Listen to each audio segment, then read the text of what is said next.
Hi friends, we are going to discuss on Margaret Atwood's Journey to the Interior, the critical analysis of the poem. Margaret Atwood is an important writer of Canadian literature. In this poem, journey becomes a metaphor, which means the same poem can be interpreted in three different kinds of journey. One is physical journey, second one is metaphysical journey, and the third one is a journey of a woman. Physical journey.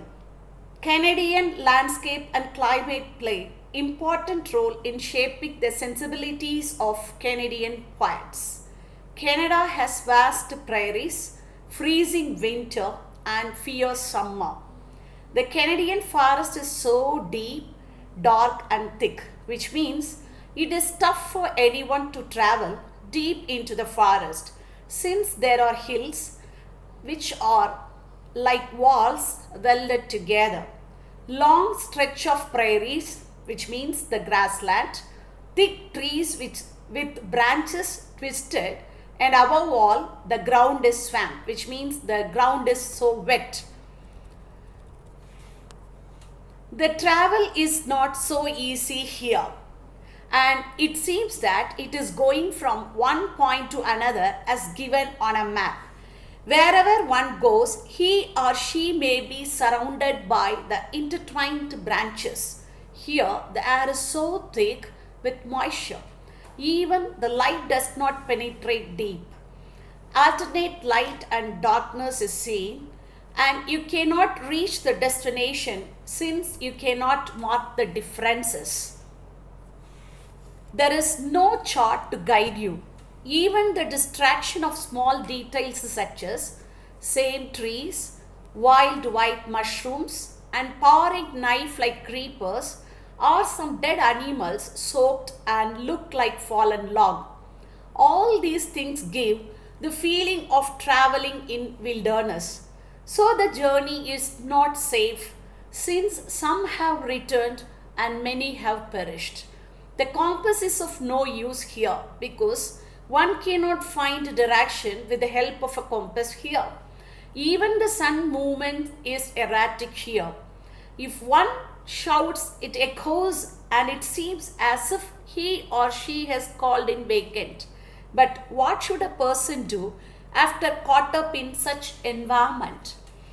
It gives a self-confidence to lose his or herself in the same landscape than the density. So he keeps his head high and gives the self-confidence in him.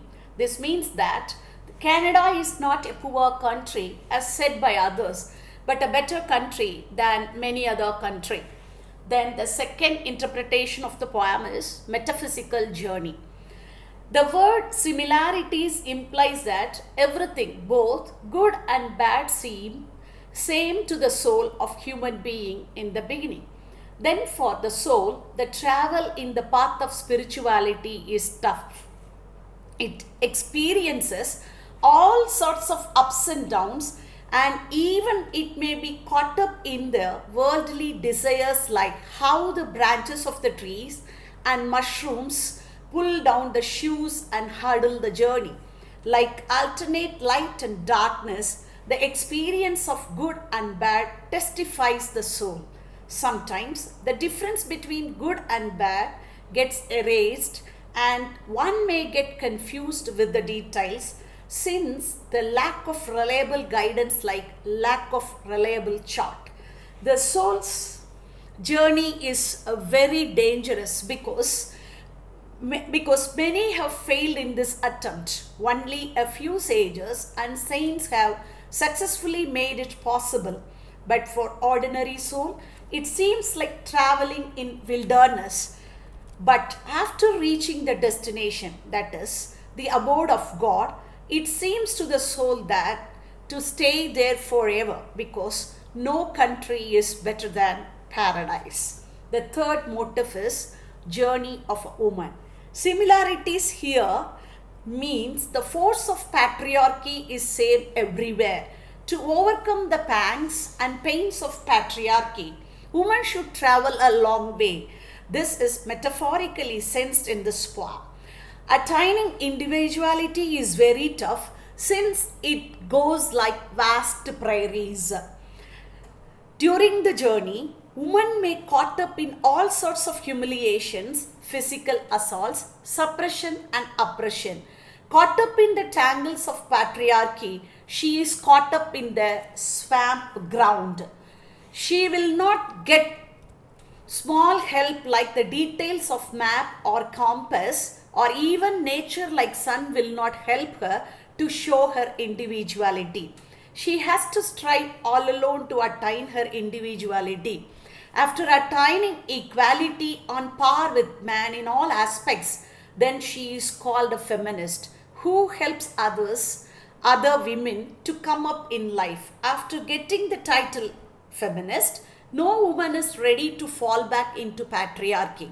And till the end, she strives for the world of women to get out of the clutches of patriarchy, like the author Margaret Atwood. Thank you very much.